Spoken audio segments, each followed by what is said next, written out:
Hello out there, all you wonderful people. This is Spirited Senior talking, and I want to bring you another little something from Maxime Bernier. I know he's my candidate. I'm hoping I can convince a few other people his way, because I think he can do a lot of good for Canada. Make government smaller, for one thing. Anyways, here's a little something he wrote. Choosing the principled alternative. Maxime Bernier, leader of the People's Party of Canada. The Rebel Live Conference, Calgary, October 10th, 2018 is when he wrote this. You probably know that one of my nicknames, apart from Mad Max, is the Albertan from Quebec. So it's always a pleasure to be back here in Calgary to reconnect with my Alberta roots. It seems, and it's even more a pleasure to be in a room full of true Alberta conservatives. Sorry about that. That's like being in conservative heaven. Just to make sure there is no misunderstanding here, I'm talking, of course, about a small c conservative heaven. I hear that the leader of the big conservatives, Andrew Scheer, has declined Ezra's invitation to address this room. Ah. Which Trudeau, never mind, Scheer. That's really funny. As you all know, at the Conservative Convention in Halifax in August, the Rebels journalists were banned. Not respectable enough, I guess. Which means that you too, in this room, attending this Rebel conference, are considered not respectable in the Conservative leadership. That should tell you something. Is the Conservative Party of Canada still a true small c Conservative Party? You know my answer to this. It's no. That's why I resigned in August and created a new party. I'm fairly certain that some of you in this room are not happy about my departure from the Conservative Party.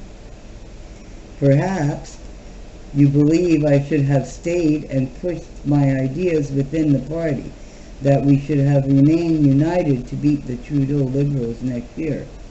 I tried to do this for more than a year without success, and it was my plan to continue until just a few days before my resignation. Something changed his mind, I guess.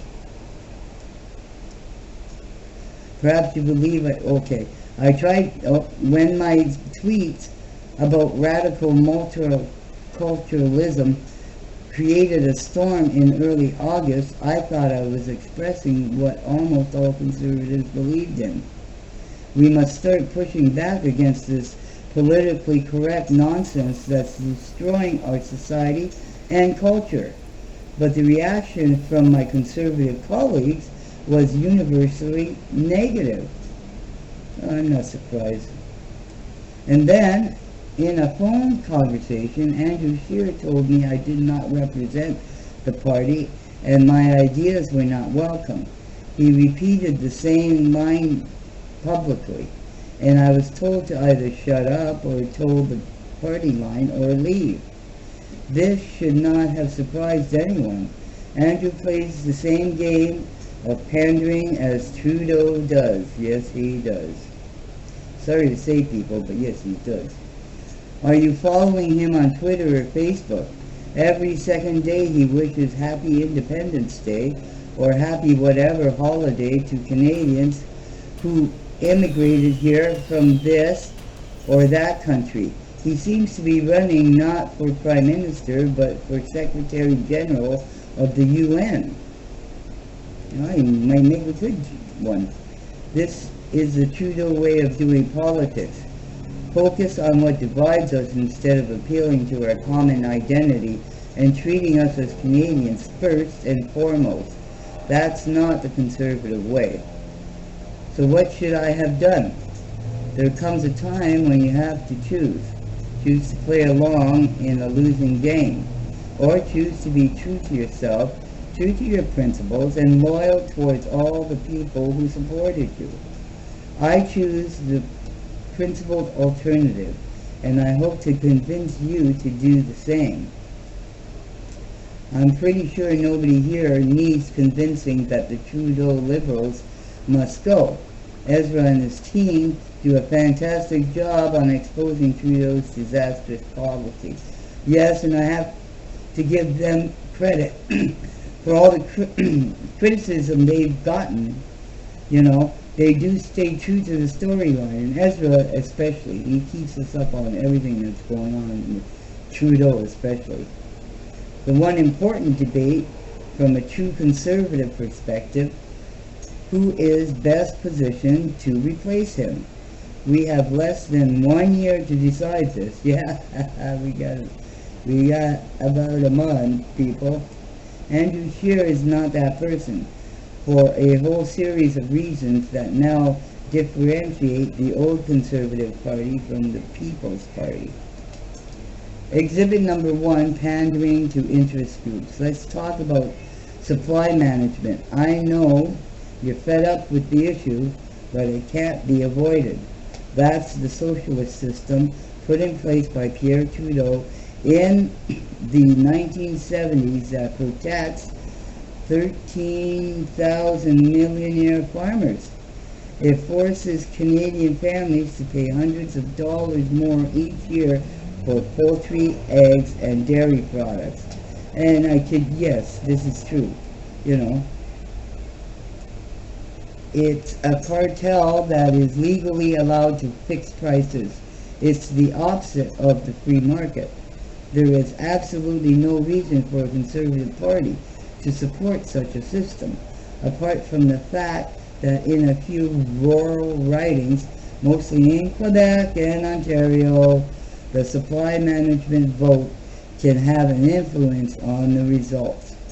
Yes, that is true. Hey, I come from Ontario, but I certainly don't agree with that. It's not the economic issue itself that is so important. It's important because it's a litmus test.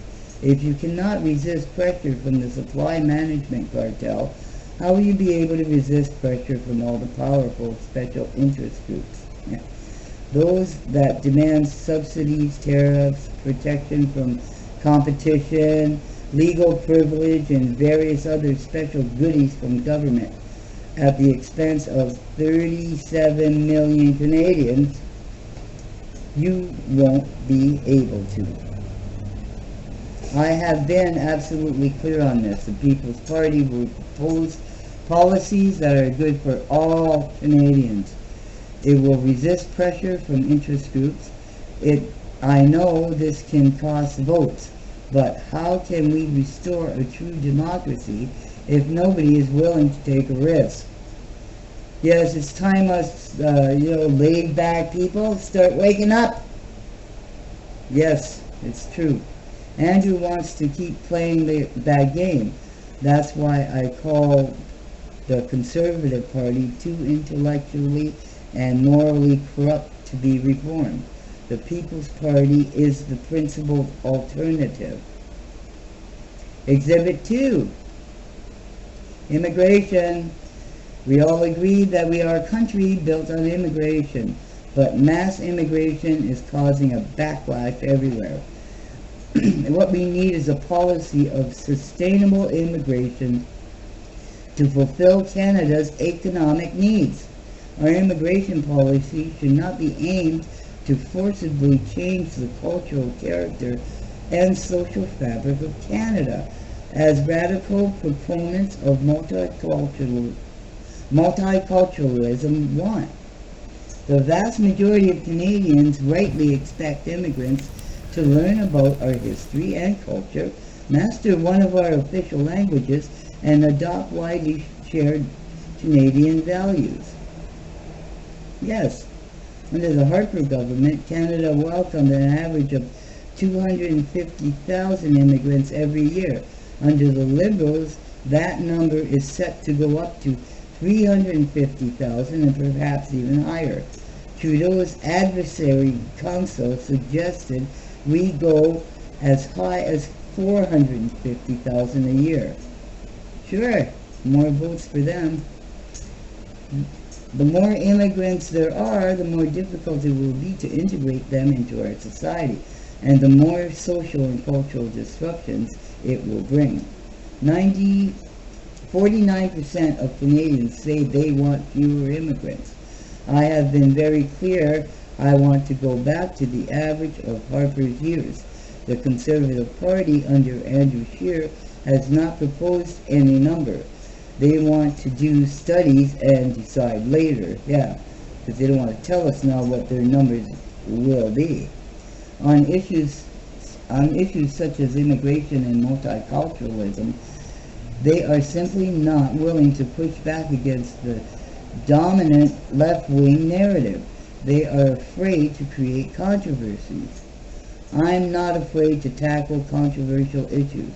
That's why the People's Party is the principled alternative. And for Exhibit 3, corporate welfare. Are you tired of paying taxes to bail out Bombardier, Chrysler, and GM, and to fund super clusters, export development programs, technology adoption, and all kinds of other bureaucratic programs to support businesses? Almost all economists agree that corporate welfare does not make our economy more productive. Either in company is well managed and profitable, and it does not need government's help. Yes, it's badly managed and unprofitable, and it should not get government help. Abolishing corporate welfare should be one of the least controversial policies for a Conservative Party. It only serves to buy votes with taxpayers' money. I propose to abolish all corporate welfare programs, including regional development agencies, and lower taxes to all businesses instead. Yes, that's a good idea. Andrew Scheer never denounces corporate welfare. He has proposed instead to use the regional agencies more efficiently to buy votes by naming a minister from the region for each one. On this issue again, the People's Party is the principal alternative. Okay, Exhibit 4, climate change. The United Nations recently released another report announcing the end of the world within a few years unless we essentially shut down much of our economy. I recognize that most scientists say that human activity is responsible for climate change, but there are also scientists saying other factors like the sun have more impact on climate change. I'm not a scientist. I'm not going to decide who's right. No, that makes sense, doesn't it? What I know is that we are going to destroy our economy. On the contrary, if global warming is to get worse, which is still uncertain, we must be richer so that we can better adapt to it. Only gradual technological change will allow us to transition into sources of energy. Yes. In any case, whatever we do here in Canada will have zero effect on global Canada. The liberal carbon tax is not only bad for our economy, its only hypocritical virtue is signaling. Yeah. Yes.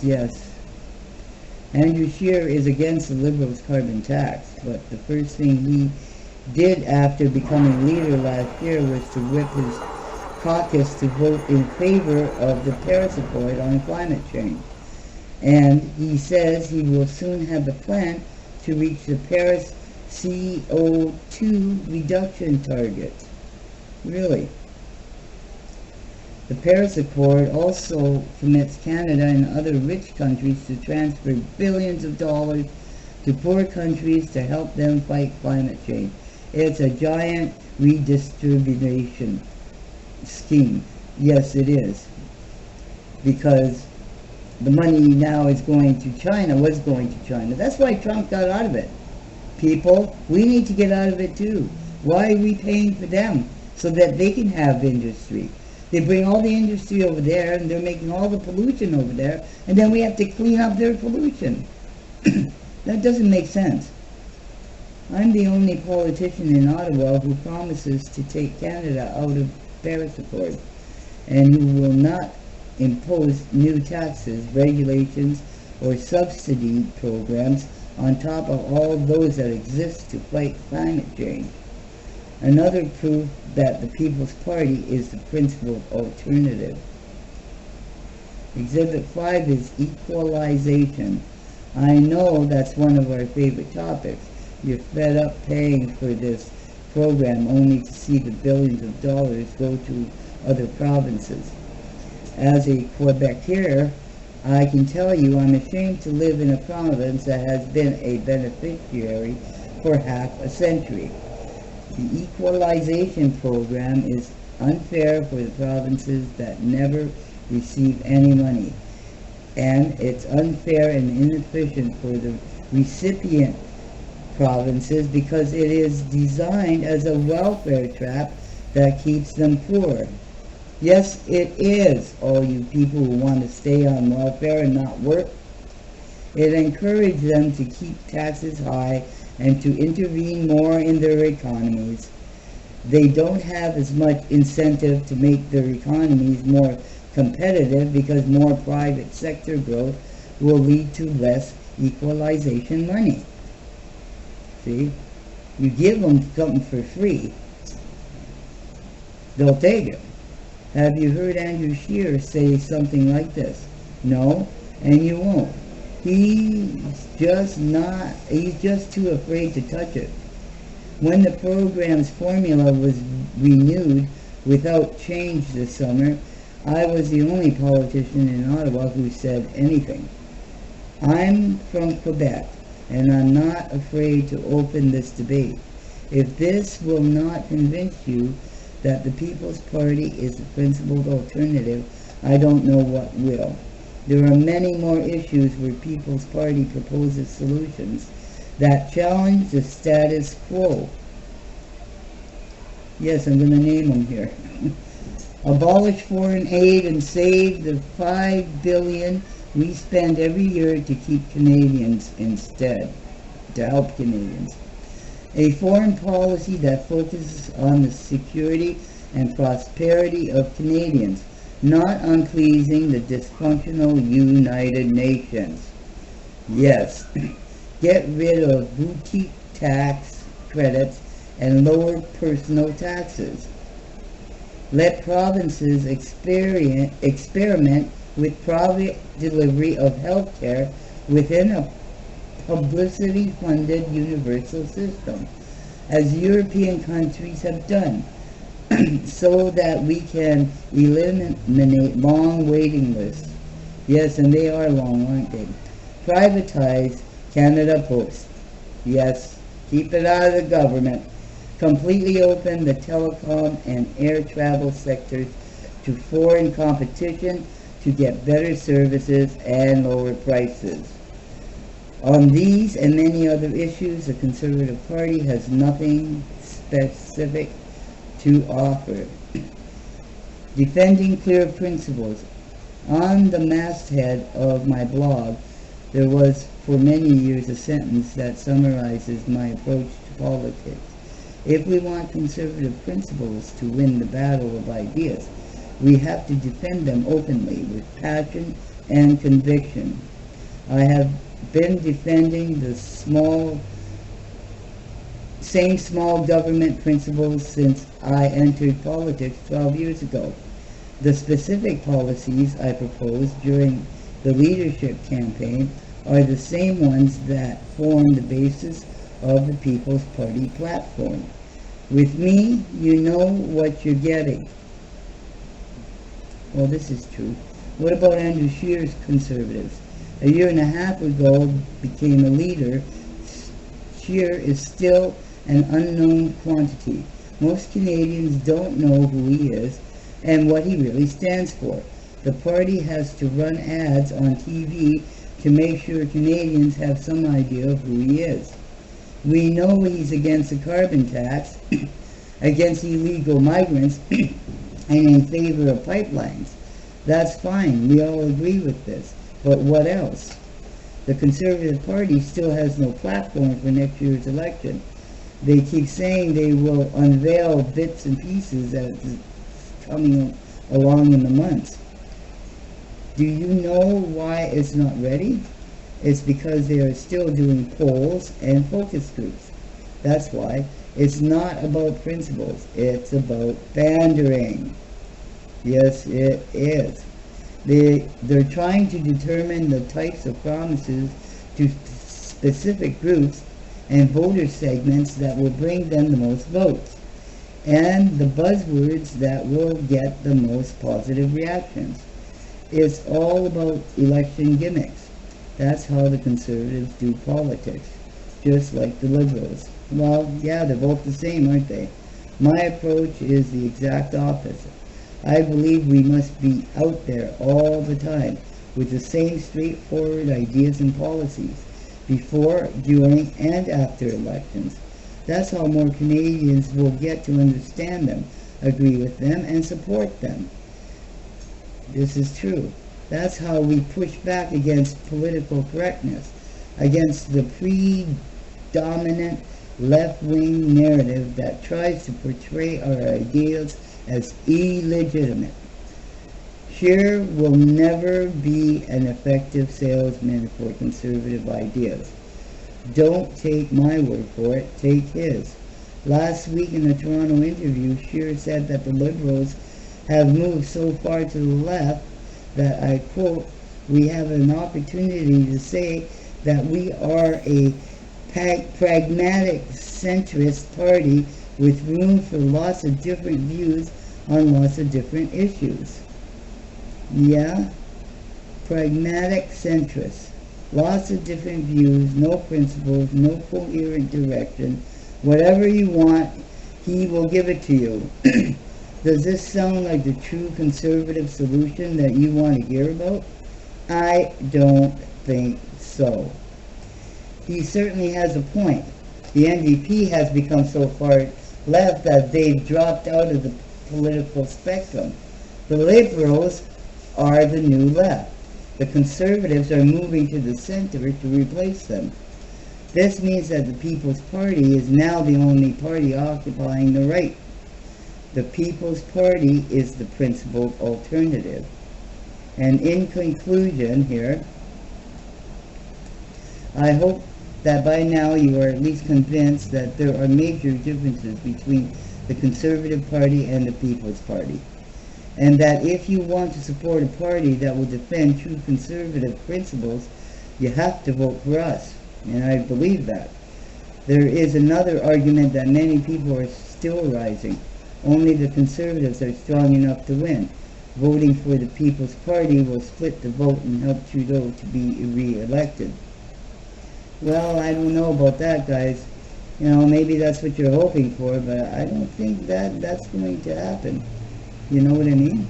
Let's look at the facts. Despite Trudeau's disastrous record, despite the Indian trip, the deficit's bigger than promised, the attacks on small businesses, the carbon tax, the illegal migrant crisis, the various ethical scandals, despite all of this, the Liberals are still ahead in the polls.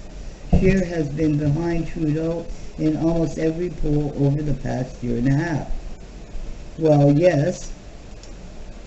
So, he is no salesman for true conservative ideas, and he's a weak salesman for pragmatic centralist ideas. He's simply not going to win. While the Conservative Party is stagnating, the People's Party is growing fast. We are not in the 1980s or early 1990s anymore, before the internet. when it took years and years for the Reform Party to get established. What took years then takes weeks today. We are going to have associations in every riding before the end of this year. Candidates in every riding will be chosen early next year. We will be ready. A lot can happen within a year, and a lot has. Emmanuel Macron left the Socialist Party and founded a new one a year before he was elected President of France. So I'm telling you, you can have both. Get rid of Trudeau and electing a true Conservative Party to replace Justin Trudeau next year. Vote for your values and principles. Vote for what you believe in, and vote strategically.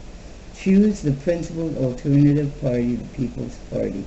Thank you, Maxime Bernier. It was rather long, but I wanted to get all his points across so that everybody sees just how serious this election is for us. Now, are we going to be a free country, or are we going to be a socialist country? I hope everybody chooses to be free. I know I do. Thank you, guys. Bye for now.